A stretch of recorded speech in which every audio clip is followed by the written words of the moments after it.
ఎంతో శ్రమ కోర్చి సుదూర ప్రాంతాలు ప్రయాణం చేస్తూ వయోభారాన్ని కూడా భరిస్తూ 60 సంవత్సరాల పై చెలుకున్న నవయువకునిలాగా మన కొరకై మన జ్ఞాన యజ్ఞం చేయడానికై ఎన్నెన్నో ప్రాంతాలు తిరుగుతూ మన సిద్దిపేటకు మన గురువుగారు రావడం అనేది మన పూర్వజన్మ సుకృతం, మన అదృష్టం.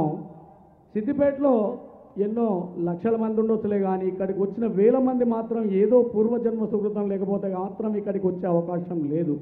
ఇక్కడికి వచ్చినామంటే తప్పకుండా మనకు ఏదో వాసన ఉన్నది, దాన్ని వచ్చినాం కాబట్టి గురువుగారు చెప్పే కాడికి మనం అందరం విని ఆచరించి తరించాలని గురువుగారు కోరుతున్నారు. కాబట్టి తప్పకుండా ఎంతో కొంత మనం ఆచరిస్తూ సనాతన సాంప్రదాయాన్ని తెలుసుకొని సనాతన సాంప్రదాయాన్ని మనకు ఈ తరం వాళ్ళు ఏ విధంగా ఆచరించవచ్చు అనేది కూడా మన గురువుగారు మనకు నేర్పుతున్నాం. మన అదృష్టం అది. ఎందుకంటే సనాతన సాంప్రదాయం అంటే అయ్యో అది ఏందో మనకు తెలియదు కదా, మనం ఎట్లా ఆచరించాలి అనే బాధ లేకుండా ఈ రోజులలో కూడా మనం ఏ విధంగా ఆచరించవచ్చు అనే దాన్ని మన గురువు అందించడానికి వచ్చినారు. కాబట్టి ఈ కార్యక్రమంగా దిగ్విజయంగా జరగడానికి గణపతి స్తోత్రం చేసుకున్నాం. తర్వాత భగవంతుడు అమ్మవారు అత్యంత శక్తి ప్రసాదించి ఇంకా ఇంకా ఎన్నో రోజులు గురువుగారు ఇటువంటి ప్రవచనాలు చేస్తూ మనలాంటి వారికి ఈ కార్యక్రమాన్ని అందించాలని అమ్మవారిని ప్రార్థన చేశాం. ఇక్కడ వచ్చినందుకు గురువు గారికి కూడా గురుదక్షిణగా గురు ప్రార్థన చేసి మనస్సులో గురువు గారికి పాదాభివందనం తెలియజేస్తూ మన కార్యక్రమాన్ని గురువుగారి చేత ప్రారంభం చేద్దాం. గురుర్బ్రహ్మ గురుర్విష్ణు గురుదేవో మహేశ్వరః గురు సాక్షాత్ పరం బ్రహ్మ తస్మై శ్రీ గురవే నమః. తస్మై శ్రీ హనుమత్ గురవే నమః. అఖండ మండలాకారం వ్యాప్తం येन చరాచరం తత్ప్రణం దర్శితం येव తస్మై శ్రీ గురవే నమః. తస్మై శ్రీ గరికపాడ నరసింహ స్వామి గురవే నమః. జై బోల్ సద్గురు మహారాజ్ కీ జై. మనకిచ్చిన అమృత గడియలలో 2 రోజులు గడిచిపోయింది, మిగిలింది ఒకే రోజు. జీవితంలో మళ్ళీ మనకు లభిస్తుందో లేదో తెలియదు. ఇటువంటి అమోఘమైన మన మధురమైన క్షణం మనకు లభిస్తుందా లేదో తెలియదు. కాబట్టి మనపూర్వకంగా మనం విని దీన్ని ఎంతో కొంత ఆచరించి మన జీవితాలను చరితార్థం చేసుకుందాం. మాతృదేవోభవ. ఉదయ సూర్యుని ఓలెనొప్పారు ప్రేమ ఉసురుస్సురన్న చోవోదార్చు ప్రేమ. అమ్మ ఉదయ సూర్యుని ఓలెనొప్పారు ప్రేమ ఉసురుస్సురన్న చోవోదార్చు ప్రేమ. హృదయాన మాత్రమే ఇమిడడి ప్రేమ ఈ 7 లోకాలని విడించు ప్రేమ. హృదయాన మాత్రమే ఇమిడడి ప్రేమ ఈ 7 లోకాలని విడించు ప్రేమ. 10 నెలలు మోయగా పండిన ప్రేమ 10 కాలముల పాటు పదిలమౌ ప్రేమ. 10 నెలలు మోయగా పండిన ప్రేమ 10 కాలముల పాటు పదిలమౌ ప్రేమ. 10 కోట్లకైనను పడిపోని ప్రేమ 10 కోట్లకైనను పడిపోని ప్రేమ. పరమాత్ముడైనను పడిసత్సు ప్రేమ. మన తల్లి తరువోజ మన మనఃపూజ మన జన్మమున కామి మధుమాధవీజ.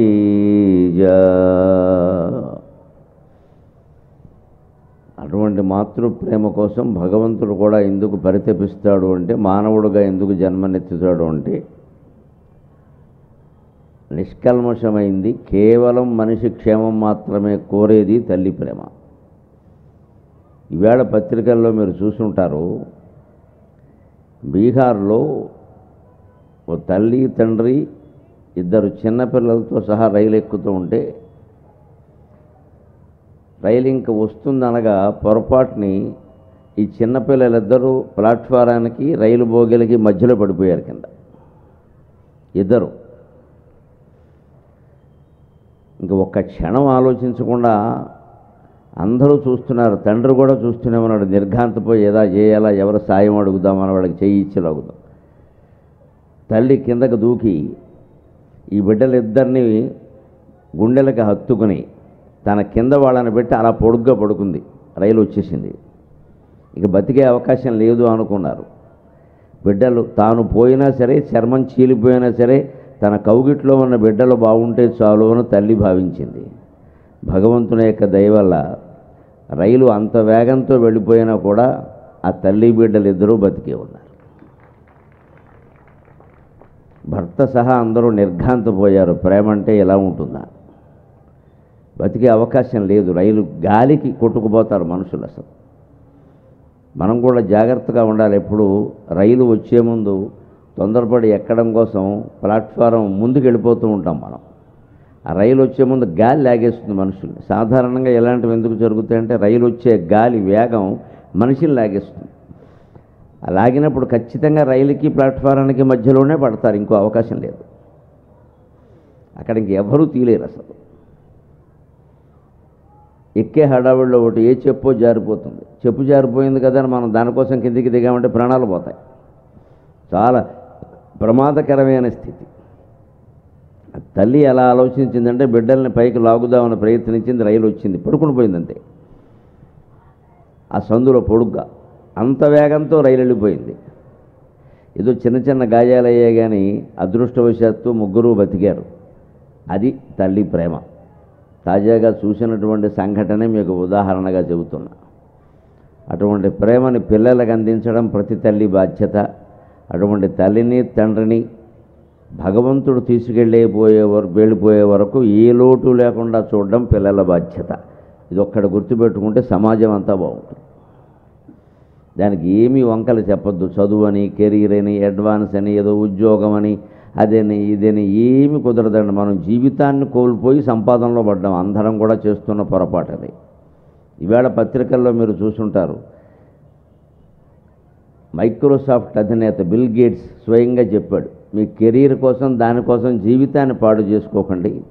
నాకు తండ్రి అయ్యాక తెలిసింది జీవితం అంటే ఏమిటో అన్నాడు. ఎప్పటికైనా తెలిసింది సంతోషం. 70 ఏళ్ళు వచ్చాక తండ్రి అయ్యాక తెలిసింది జీవితం అంటే ఏమిటో, పిల్లలు ఏమిటో, వాళ్ళ పెంపకం ఏమిటో, వాళ్ళతో గడపడంలో ఉండే ఆనందం ఏమిటో, వాళ్ళతో కలిసి కాఫీ తాగడం, టీ తాగడం, అన్నం తినడం, మాట్లాడడం, వీటిలో ఉండే ఆనందం ఏమిటో తండ్రి అయ్యాక తెలిసింది. అంతవరకు తెలియలే.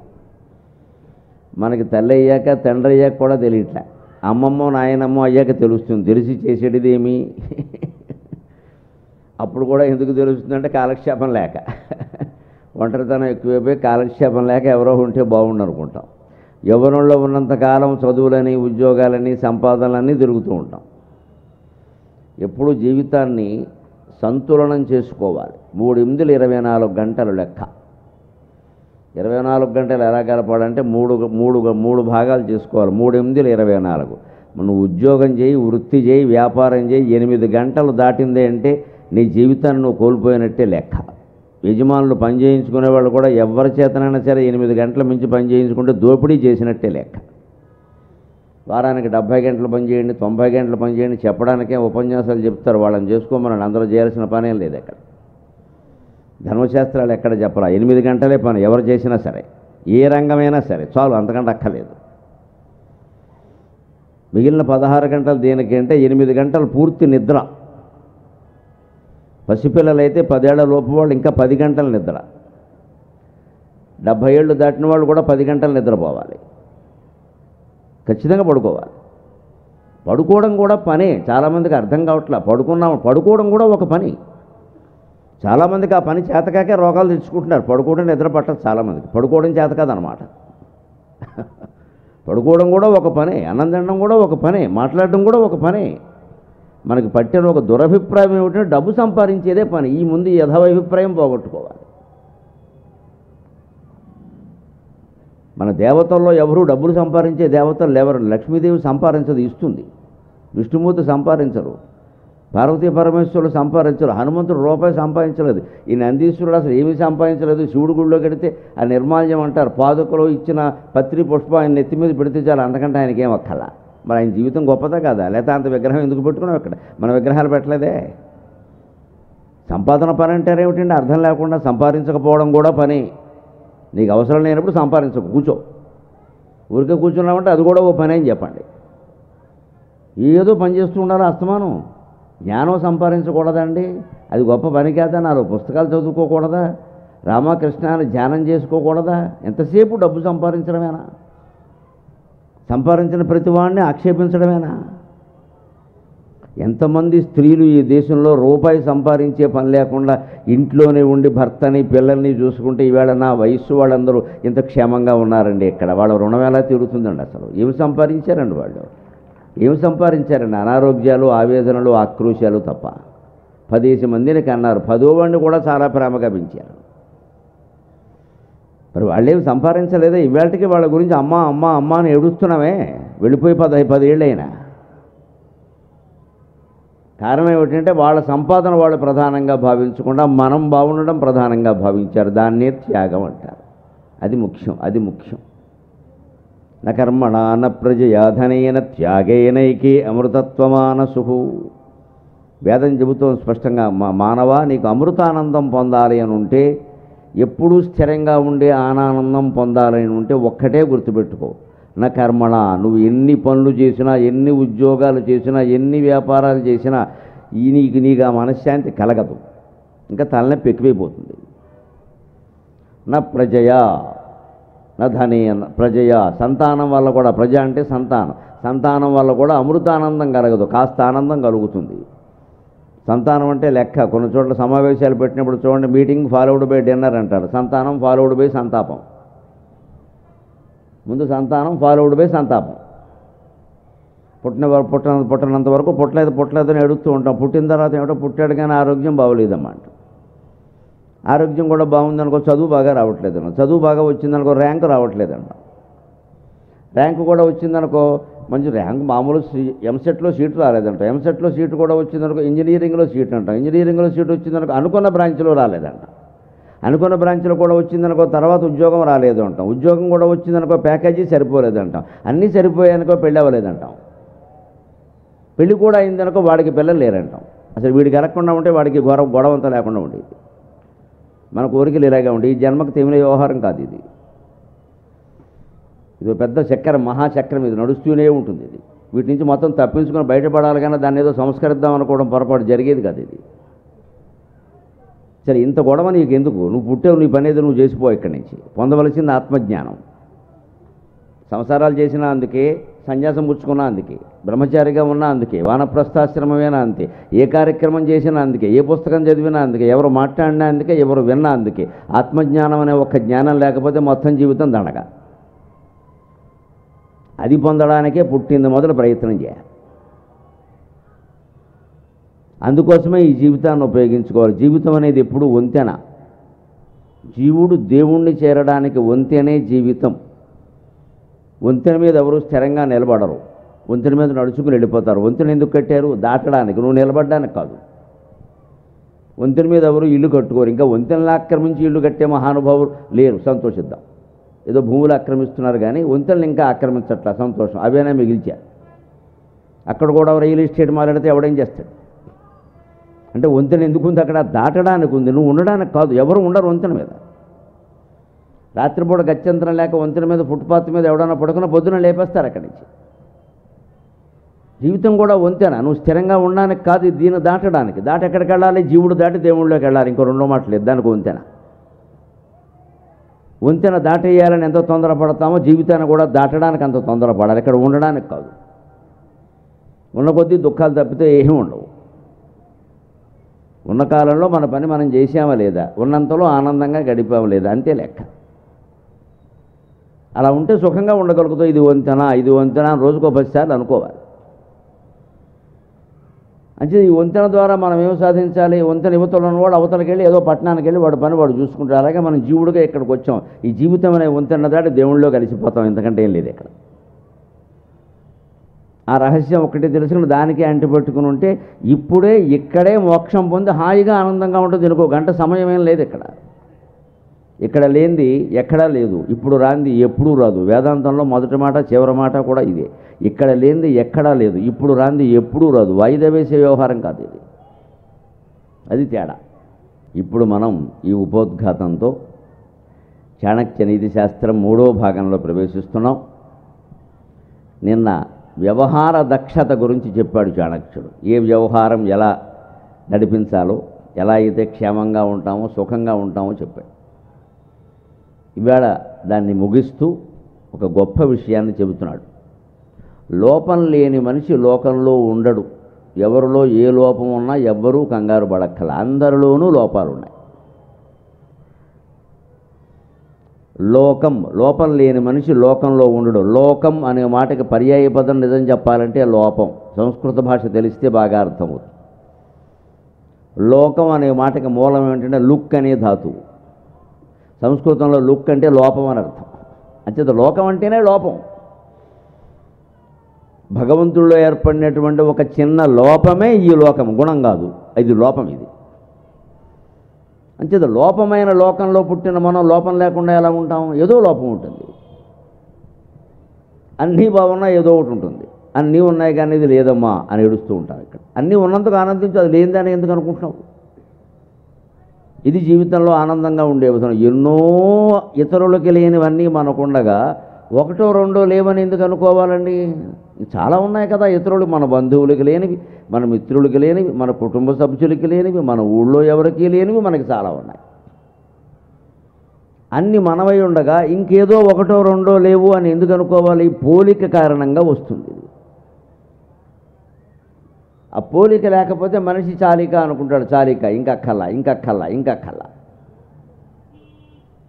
అందుకే లోపాలు అందరికీ ఉంటాయి కాబట్టి ఏ లోపాన్ని ఎలాగ సవరించుకోవాలో అంతవరకు ఎలా దాచిపెట్టుకోవాలో చెబుతున్నాడు చాణక్యుడు.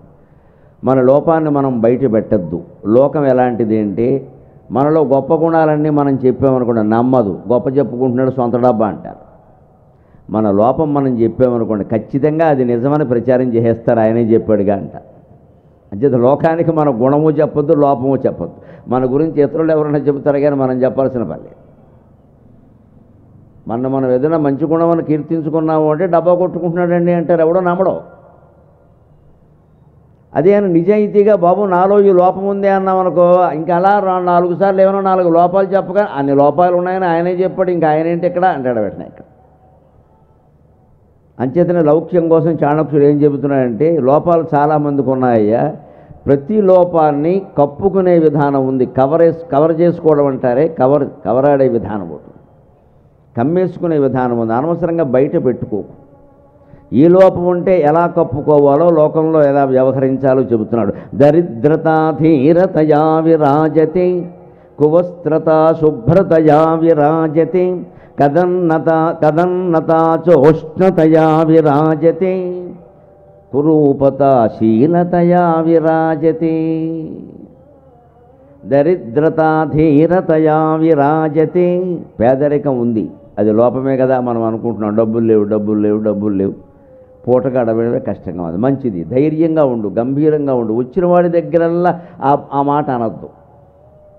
పేద మనకి డబ్బులు తక్కువ ఉన్నాయనే భావన మనకి రాగానే మనం చేసే పొరపాటు పని ఏమిటంటే ఇంటికి వచ్చిన ప్రతివాడి దగ్గర ఏంటండి బాబు చేతిలో 4 డబ్బులు ఆట మీకేంటండి అదృష్టవంతులు అనేదో అంటూ ఉంటాం. కూడా లోకు కట్టేస్తాడు. మన పేదరికం మనం బయట పెట్టామంటే లోకు కట్టేస్తాడు. అందుకే తెలుగులో ఓ సామెత ఉంది, మాదాకబడం తెల్లే అన్నట్ట. మా ఆయన ఎక్కడైనా కనపడ్డాడు. అందుకే చాలా తెలివి అన్నమాట ఇది. అదేమిటండి మాదాకబడం తెల్లి అంటే ఉంటే పెట్టాలి, లేకపోతే మానేయాలి. కానీ మా ఆయన ఎక్కడైనా కనపడ్డాడంటే వాళ్ళ ఆయనది కూడా ఇదే డిపార్ట్మెంట్. ఆవిడ అంత అందంగా చెప్పింది. వాడు అడుక్కు తింటున్నాడు, వాడు ఎక్కడికో వెళ్ళాడు, వాడు పట్టుకురావాలి, ఆ వండాలి, ఇప్పుడు పెట్టాలి. ఈ లోపు ఇంకో ముష్టివాడు వచ్చాడు, బాబు నాయన నువ్వు ముష్టివాడి ఇంటికి వచ్చావు, నువ్వు ముష్టివాడు ఉండి నేను నీకేం పెడతాను, ఇద్దరిదే ఒకటే కులం అని ఆవిడ తెలివిగా ఏముందంటే మేము ముష్టి వాళ్ళమే, మేమేం పెడతాం, దరిద్రపు కొంప అనలేదు, బయట పెట్టుకోవాలి. చాలా తెలివిగా మాట్లాడింది. ఇంగ్లీష్ మీడియం కాదు, అప్పట్లో తెలుగు మీడియం ఉండేది, అందుకని తెలివి ఉండేది. సామెతల జాతీయాలు చాలా బాగుంటాయి తెలుగులో, అవి అర్థమైతే జీవితం అంతా అర్థమవుతుంది. అందుకని మా ఆయన ఎక్కడైనా కనపడ్డాడంటే ఎందుకు ఆ మాట అంది? ఒక విద్యార్థి కనపడకపోతే విద్యార్థిని అడుగుతాం, ఒక ఉపాధ్యాయుడు కనపడకపోతే ఇంకో ఉపాధ్యాయుడిని అడుగుతాం. ఒక ఇంట్లో ఒక ఆవిడ ఏమైనా సంతకెళ్ళి ఇంకా రాకపోతే ఆవిడతో పాటు వెళ్ళిన పక్కింటి ఆవిడ వచ్చేసింది అనుకోండి, ఏమమ్మా ఇద్దరు కలిసి వెళ్ళారు కదా, ఈవిడ ఏమైందని అడుగుతాం, అంతే కదా. అలాగే ఒక అడుక్కు తినేవాడు కనపడకపోతే ఇంకో అడుక్కు తినేవాడిని అడుగుతాం. అందుకే మా ఆయన ఎక్కడైనా కనపడ్డాడు ఆయన. వెంటనే ఆయనకు అర్థమైపోయింది, అదే డిపార్ట్మెంట్ కదా, అయ్యో ఈ వీడిల్లి ముష్టివాడు వెళ్ళి అనమాట, నేను తెలియక ఇక్కడికి వచ్చాను అనవసరంగానే, పోన్లే అమ్మ తెలియక వచ్చాను, జాగ్రత్తగా చేసుకో అమ్మ కాపురం, నేను చూస్తాను, నేను వెళ్ళిపోయాడు వాడు. దానివల్ల 2 ప్రయోజనాలు, ఒకటి వెళ్ళిపోయాడు, 2 ఎప్పుడూ మళ్ళీ రాడు ఇంకా. ఇదే దరిద్రతాధీరతయా విరాజతే. ఎందుకు మనం లేని వాళ్ళైతే మాత్రం ఎందుకు పైకి చెప్పాలండి ఆ విషయం? ఇక్కడ మనకి లేకే అన్నం మానేసామండి, ఇంట్లో బియ్యం లేవు, వండుకోవడం మానేసామమ్మా, ఏం చెప్పాలో తెలుసా? కార్తీక మాసం ఉపవాసం అని చెప్పాలి. కార్తీక మాసం కాదనుకోండి, సోమవారం ఉపవాసం అని చెప్పాలి. వేళ సోమవారమేగా, అంతే. సోమవారం కాదనుకోండి, మనకి హిందువులో అదృష్టవంతులు ప్రతి వారం ఓ దేవుడికి కేటాయించారు, ఏ దేవుడు ఉంటే ఆ వారం అని చెప్పాలి. ప్రతి వారానికి ఒక దేవుడు ఉన్నాడు, మనకు లోటు లేదు. కొన్ని కోట్ల మంది దేవతలు కలిగిన ఏకైక మతం హిందూ మతం, మనం గర్వించాలి సుఖంగా. బోడు మంది దేవతలు మనకు. ఇప్పటికీ ఇందులో ప్రయోజనం ఏంటంటే, మానవ లోకంలో చూడండి, ఒకడు కాపాడకపోతే ఇంకోటి కాపాడతాడని, ఒకడు అప్పు ఇవ్వకపోతే ఇంకోటి అప్పు ఇస్తాడని తిరుగుతూ ఉంటాం కదా. మన దేవతల్లో కూడా ఈయన కాకపోతే ఆయన, ఆయన కాకపోతే ఆయన 33 కోట్ల రౌండ్లు, నీకేం పర్వాలేదు ఎన్ని జన్మలైనా సరే. కనీసం 33 మంది అయినా ఉన్నారు, ఏకాదశి రుద్రులు, ద్వాదశ ఆదిత్యులు, అష్టవసువులు, అశ్విని దేవతలు, ఇంకా నవగ్రహాలు ఉన్నాయి, దిక్పాలకులు ఉన్నారు, చాలామంది ఉన్నారు. ఇన్ని దేవతలు ఎందుకుంటారంటే, మనిషికి తరచు అనుమానాలు వస్తూ ఉంటాయి, మత మార్పిళ్ళు అక్కడే జరుగుతూ ఉంటాయి. ఏదో పిచ్చికూరు కోడు కోరతాడు, తీరకపోయేసరికి ఎవడో వచ్చి మోకాళ్ళ కొబ్బనం రాస్తాడు, అదే మతం మార్చేస్తాడు. ఇక్కడ ఇప్పుడు ఈ దేవుడు తీర్చని కోరిక ఆ దేవుడు తీరుస్తాడంటే పిచ్చి మాట. అసలు అన్ని మతాల కన్నా దేవుళ్ళు ఉంటారా? ఒకే దేవుడికి ఇన్ని మతాల వాళ్ళు ఇన్ని పేర్లు పెట్టారు, అంతకంటే ఏమీ లేదు. ఇక్కడ ప్రపంచం అంతా ఉండేది ఒకే ఒక మహాశక్తి, ఒకే ఒక మహాశక్తి. ఆదిశక్తి రమేయాత్మ పరమా పావనాకృతి అనేక కోటి బ్రహ్మాండ జనని దివ్య విగ్రహ లలితా పరా భట్టారికి తప్పితే వేరే దేవత ఎవరూ లేరు ఇక్కడ. అమ్మవారు మహాశక్తి, మహామాయ, మహాసత్వ, మహాశక్తిర్మహారథి. ఆ మహాశక్తి అంటే ఎనర్జీ, విద్యుత్ శక్తి అర్థమైతే దేవుడు అర్థమవుతాడు. విద్యుత్ శక్తి కనపడదు, కానీ ముట్టుకుంటే తెలుస్తుంది, మనం కనపడం. ఇంకా భగవత్ శక్తి అయినా అంతే, నువ్వు కనపడలేదు కాబట్టి లేదంటే అలాగా. ఇప్పుడు దీనికి వేలాడుతున్న ఈ వైర్లో కరెంట్ ఉండబట్టే కదా మీకు అందుతుంది. ఇందులో కరెంట్ లేదు, లేదంటే దీన్ని వైరు కోసి వేలు పెట్టి ఉందో లేదో తెలుస్తుంది, ఇంకెవరు ఉండరు ఇక్కడ. మరి విద్యుత్ శక్తి అంత క్లిష్టంగా ఉంటే అర్థం కావడం, విష్ణు శక్తి ఎక్కడ అర్థం అవుతుందండి? ఎంత తపస్సు చేయాలి దానికి. ఇవాళ చెబుతాడు జానక్షుడు, ఆ ప్రయత్నం ఏమిటో, ఎలా చేయాలో, దైవాన్ని ఎలా పట్టుకోవాలో కూడా చెబుతాడు. మనం ముగింపు దాంతోనే చేసుకుంటాం. అంతిమంగా వేదాంతపరమైన, దైవపరమైన, ఆధ్యాత్మికమైనటువంటి స్వస్తి వాక్యాలే పలుకుతాం మనం. ఆధ్యాత్మిక సాధన లేకపోతే ఇదేమీ సాధించలేము. అంతిమంగా అదే దేనికైనా. కానీ ఈలోపు జీవితాన్ని కాపాడుకోవాలి కాబట్టి, ఆధునిక భాషలో చెప్పాలంటే కవరాడుకోవాలి కాబట్టి, పేదరికం ఉంటే అందరికీ చెప్పక ఏం, వాళ్ళు అర్చేవాళ్ళు నిజంగా బంధువుల్లో కొంతమంది ఉంటారు ఆదుకునేవాళ్ళు. లేదు ఏదో పెద్ద సంస్థ పెట్టి 4గురికి ఉద్యోగాలు ఇచ్చే మనుషులు, అతన్ని ఇంటికి వచ్చినప్పుడు ఏమండి కాస్త మా అబ్బాయి సంగతి చూడండి, మాకు ఇంట్లో కొంచెం కష్టంగా ఉంది, ఏదో పని ఇవ్వండి అని చెప్పండి, తప్పలేదు. పని జరిగే చోట, అందరి చోట ఎందుకండి, అందరి దగ్గర ఎందుకు అనవసరంగా లోకిపోతాం. పైగా లోకంలో నమ్మకాలు, పిచ్చి నమ్మకాలు ఎలా ఉంటాయి? దరిద్రుడు కొంప అక్కడికి వెళ్ళకూడదు, మనం పెడితే మనకి దరిద్రం పట్టుకుంటుంది అంటారు. నీ నమ్మకాలన్నీ ఎక్కువ, మనకి సెంటిమెంట్లు ఎక్కువ, శాస్త్రజ్ఞానం తక్కువ. వాడింటికి వెడితే మనకు పట్టుకోవడం పెట్టిన ఎందుకు పట్టుకుంటుంది? అదంతే. మంచిదని దారిద్ర్యాన్ని ఎప్పుడు ధైర్యంతో కప్పేసుకో, ధైర్యంగా ఉండు, ఎవరికి చెప్పకు, అదే వస్తుంది. కొన్నాళ్ళు ఆగితే సంపదలు అవే వస్తాయి. కువస్త్రత శుభ్రతయా విరాజతే. కట్టుకుందుకు బట్టలు లేవంటే లేవు కాదు, తక్కువ ఉన్నాయి. 4 జతలు ఉన్నాయి.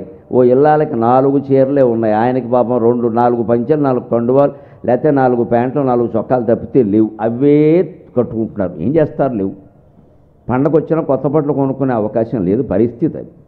దానికి ఏం చెబుతున్నాడు చాణక్యుడు అంటే, కువస్త్రత శుభ్రతయా విరాజతే. బట్ట చినిగిందని కంగారు పడకయా, ఎప్పటికప్పుడు శుభ్రంగా ఉతికి తెల్లగా కనపడుతుంది, బాగుంటుందని చెప్పాడు. చినిగిన బట్టే ఉందండి, దాన్ని ఏదో చెరుగులు కనపడకుండా మాసిపోయేలా పెట్టుకో. ఇక్కడ చినుకుంటే ఇలా పెట్టాం, మళ్ళీ ఏదో ఇలా పెట్టాం. మీకు ఆశ్చర్యకరంగా ఉండొచ్చమ్మా, ఆంధ్ర రాష్ట్రం ఏర్పడిన తర్వాత మొట్టమొదటి ముఖ్యమంత్రిగా పనిచేసిన మహానుభావుడు టంగుటూరి ప్రకాశం పంతులు గారు, కోటీశ్వరుడు. ఆ రోజుల్లో ఆయన న్యాయవాద వృత్తిలో ఆయన ఒక కేసు వాదిస్తే 1,00,000 రూపాయలు ఇచ్చేవారు ఆయనకి. ఆ రోజుల్లో అటువంటి ఆయన ఆంధ్ర ముఖ్యమంత్రి అయిన తర్వాత ఎప్పుడు ఒక లాల్చి ఒక శాలువాతో ఉండేవారు. గమనించండి ఎలా ఉంటుంది ఆ శాలువా. ఎందుకు వేసుకుంటున్నారు అస్తమానం? మీకు ఏమైనా సెంటిమెంట్? ఎందుకంటే మనకి పెద్ద పెద్ద నాయకులకు సెంటిమెంట్లు ఎక్కువ. జేబులకి చేతులకు తోరణాలు కట్టుకుని వీరణాలు కట్టుకుని రకరకాల బొట్లు ఎట్టుకుని నానా హంగామా చేస్తారు. ఆత్మవిశ్వాసం లేనివాడు ఇవన్నీ చేస్తారు. ఇక్కడ ఈ తోరాలు కాపాడతాయి మన. ఆయనకి అవన్నీ ఏం లేవు. కానీ ఏమో ఉన్నాయండి. ఈ శాలువా అస్తమానం కప్పుకున్నారంటే నీకు తప్పదా చెప్పడం అన్నాడు. పత్రికలో అడిగితే చూసుకొని శాలువా తీశాడమ్మా. దాని కింద 2 చిరుగులు ఉన్నాయమ్మా.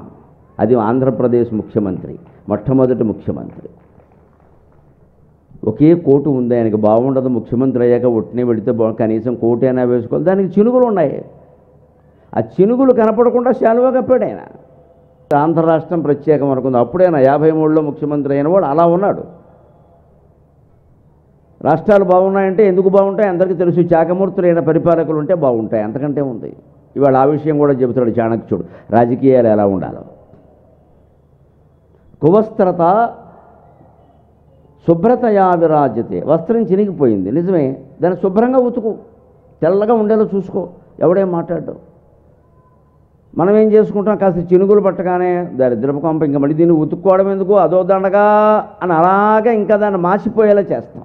కాలర్ దగ్గర మురికి, పైన మురికి, అంతా మురికి. ఈ చినుగులతోడు మురికి కూడా కలిసేసరికి మొహం కూడా మురికిగానే ఉంటుంది. అప్పుడు నిజంగానే మన మొహం ఎవడికి చూడబుద్ధి కాదు.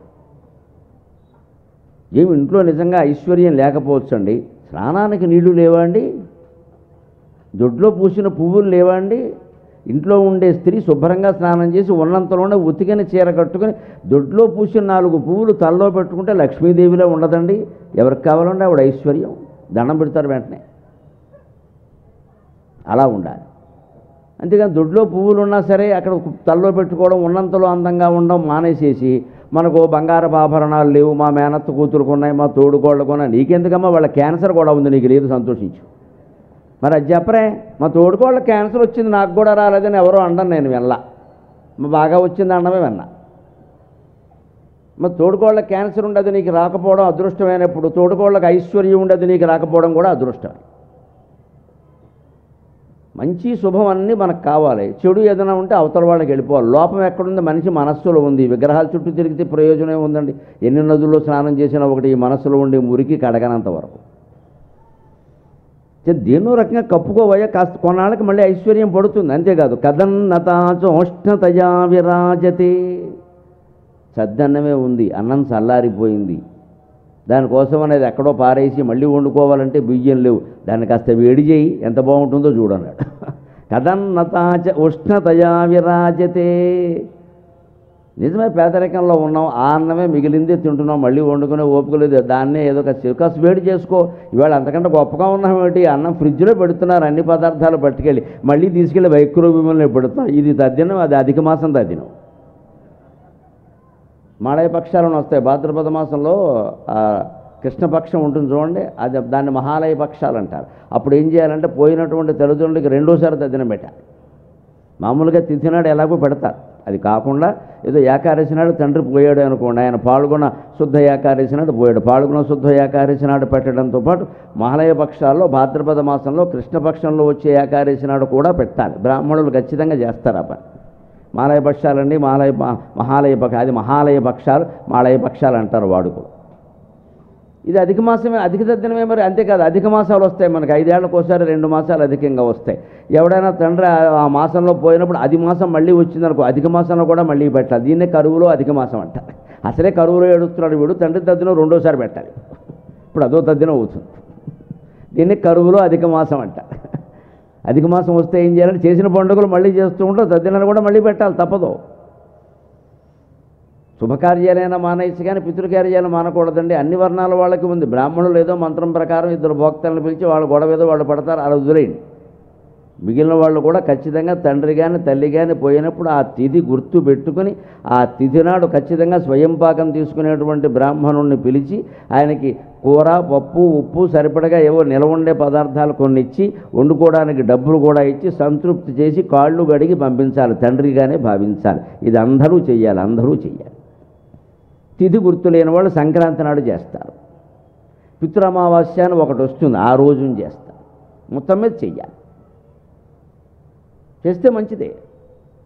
మంచిది. ఇప్పుడు ఏమి అంతకంటే ఏం గొప్పగా ఏం జీవించట్లే. మనం అన్నం అంతా చల్లారిపోయినవి వేడి చేసి తాగుతున్నామండి, తింటున్నామండి. ఎన్ని పదార్థాలు చల్లారిపోయి ఫ్రిడ్జ్లో పెడుతున్నాం, చల్లారిపోయింది. దాన్ని తీసుకెళ్ళి మైక్రోవేవ్లో పెడుతున్నాం. ఫ్రిడ్జ్లో పెట్టడం వల్ల ఒక రోగం వస్తుంది, దాన్ని అత్యవసరంగా 2 నిమిషాల్లో కాల్చడం వల్ల మరో రోగం వస్తుంది. ఇప్పుడే క్యాన్సర్లు వస్తున్నాయి. ఇంటికి మైక్రోవేవ్ అని ఇంట్లో ఉందంటే రోగాలన్నీ ఇంట్లో ఉన్నట్టే. ఉండకూడదు. అది అదో పెద్ద ఫ్యాషన్ అయిపోయింది ఇప్పుడు. ఇంతకంటే గొప్పగా ఏం బతకడం. అందుకని ఆ కాలంలోనే చెప్పారు 1000 ఏళ్ల క్రితం, ఏముంది కాస్త అన్నం వేడి చేసుకుంటే బాగుంది కదా అని. ఇంకో మాట అండి, చాలామందికి ఇది పరిష్కారం పనికొస్తుందమ్మా. కురూపతాశీలతయా విరాజతి. మనం అందంగా లేవు. ఇప్పుడు అందాన్ని పెంచుకోగలమండి? ఇవాళ మొత్తం లక్షల రూపాయల బడ్జెట్, 1000 కోట్ల వ్యాపారం కాస్మెటిక్స్ మీదే జరుగుతోంది మన బలహీనత కారణంగా. ఎలాగోలా అందంగా ఉండాలి. చర్మం రంగు మార్చేయాలి, ప్లాస్టిక్ సర్జరీ చేయించేయాలి. ఎందుకు వచ్చిన కూడా అండి ఇదంతా. ఎక్కడ యవ్వనపు ఛాయలు తగ్గడానికి వీలేదు. మనం ఎంత ప్రయత్నం చేసినా కుదిరే విషయం ఇది. అందంగా లేని వాళ్ళు కూడా లోకంలో గౌరవించబడాలంటే చాణక్యుడు గొప్ప ఉపాయం చెబుతున్నాడమ్మా. యావత్ సమాజం బాగుండేలాగా నువ్వు శీలం కలిగి ఉంటే, నీ ప్రవర్తన బాగుంటే అందరూ దాన్నే గౌరవిస్తారు. నీ అందాన్ని ఎవరూ చూడాలన్నారు. దానికి మనం ప్రాధాన్యం ఇద్దాం, శీలానికి ప్రాధాన్యం ఇద్దాం, ప్రవర్తనకి ప్రాధాన్యం ఇద్దాం. ఈ బోడి కోటింగులు ఎన్ని చేసుకుంటే ఏం ఉపయోగం ఉందని ఇక్కడ బ్యూటీ క్లినిక్లు వాళ్ళు బాగుపడతారు, మనమేం బాగుపడతామండి.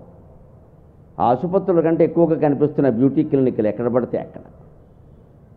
అసలు ఆసుపత్రులు కూడా చాలా భాగం సంతాన సాఫల్య కేంద్రాలే. మొత్తం 10 మంది పిల్లలకి అనే జాతి నిర్వీర్యంగా తయారైపోయింది ఇవాళ. ఒకవేళ ఎవడన్నా పుట్టినా ఇదివరకు గుణపాలు పుట్టేవాళ్ళు, ఇప్పుడు గుండు సూదులు పుడుతున్నాయి ఇక్కడ. వాడు అర్భకుడు, వాడు నెల తక్కువ, వాడు ఎప్పుడు పోతాడో తెలియదు. ఎందుకని? మనకి సరైన తిండి లేదు, సరైన ఆలోచన లేదు, మనశ్శాంతి లేదు, ఆందోళన. ఎంతసేపు సంపాదన సంపాదన సంపాదన యావ. అసలు సంపాదించిందాన్ని అనుభవించామా? ఎప్పుడైనా పిండి వంటలు వేసుకుని తిన్నామా? తిన్న వెంటనే పోనీ 2 గంటలు హాయిగా పడుకోగలిగామా? అంత టైం లేదే. తింటాడు పారిపోతాడు. ఈ సంపాదించింది ఏమవుతుందో తెలియదు. అంచేతను కురూపత శీలతయా విరాజతి. ఒకవేళ అందంగా లేవనే భావన ఎవరికైనా ఉంటే అందాన్ని పెంచుకునే ప్రయత్నం చేయకండి. ఒక్క మాట గుర్తుపెట్టుకోండి దయచేసి. అందమే ఆనందం, ఆనందము జీవితం అకరందం అని సినిమా పాట ఉంది, కానీ నేను ఒప్పుకోను దాన్ని.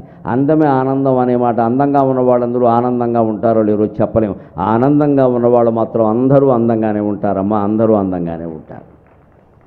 అంచేత అందంతో సంబంధం లేకుండా ఆనందంగా ఉండే ప్రయత్నం చేయండి. అందం ఎందుకంటే మనకు పని లేక. బయటికి అదొకటి మొహమో మూతో మొక్కో కనపడుతూ ఉంటుంది కూడా దాన్ని పెద్ద అందంగా చూపించాలని ప్రయత్నం చేస్తాం. మనకి పైన పటారం లోన లోటారం అని అందరికీ తెలుసు. ఇక్కడ నువ్వు ఎంత ప్రదర్శించినా ఒకటే. పైగా రంగు వేసిన కొద్దీ బాగా తెలిసిపోతూ ఉంటుంది. ఇంకెందుకు కృత్రిమ గౌరవాలు తప్పితే అసలైన గౌరవాలు ఉండవు. అదే ఒక ఇల్లాలని మీరు చూడండి, 50 ఏళ్ళు దాటినావని మధ్యలో జుట్టు నెరుస్తూ ఉంటుంది. 50 దాటకన్నా కంగారు పడిపోకుండా శ్రీనాథుడు కాశీఖండంలో వర్ణిస్తాడు. దాన్ని తిలతండుల న్యాయం అంటాడు. అంటే నువ్వులు బియ్యము కలిపి తడిపి ఎండబెడతారు. చిమ్మిలి చనిబిడి లాంటివి చేయడానికి, చిమ్మిలి చేయడానికి ఎండబెడతారు. నాగులు చెబుతున్నాడు అక్కడ. నువ్వులు బియ్యము కలిపి ఎండబెడితే ఎలా ఉంటాయి? నువ్వులు నల్లగా ఉంటాయి, బియ్యం తెల్లగా ఉంటాయి. ఆ నువ్వులు బియ్యం కలిపి ఎండబోసిన చాట ఎంత అందంగా ఉందో ఈ ఇల్లాల శిరస్సు అంత అందంగా ఉంది అన్నాడు. నలుపు తెలుపు కలిస్తే అంత అందం. దాన్ని ఎందుకు రంగేయాలి మనం పనిగట్టుకుని? ఎలా ఉన్నదో అలాగే ఉంటుందండి. ఎందుకు వేయాలి? ఆడాళ్ళు వేస్తే గొడవలేదు, మా మొగాళ్ళు మొదలెట్టారు ఈ మధ్యన. నమశివాయ. అబ్బాయి అసలు మొత్తం వాళ్ళని చూసి వీళ్ళు, వీళ్ళని చూసి వీళ్ళు, వీళ్ళిద్దరిని చూసి పిల్లలు మొత్తం చెడిపోయారు. అంతా రంగేసేవాళ్ళే. ఎవడు బుర్ర నమ్మడానికి వీలేదు అక్కడ. అసలు బుర్ర లేనే లేదు, ఉన్న బుర్రకి రంగు.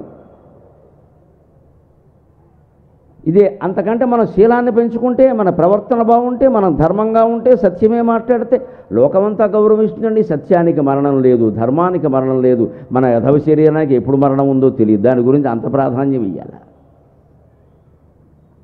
అని వ్యవహార జ్ఞానం అనేటువంటి అంకాన్ని ముగిస్తూ ఎంత లోపం ఉన్నా ఏ రకంగా ఉండాలో చెబుతున్నారు.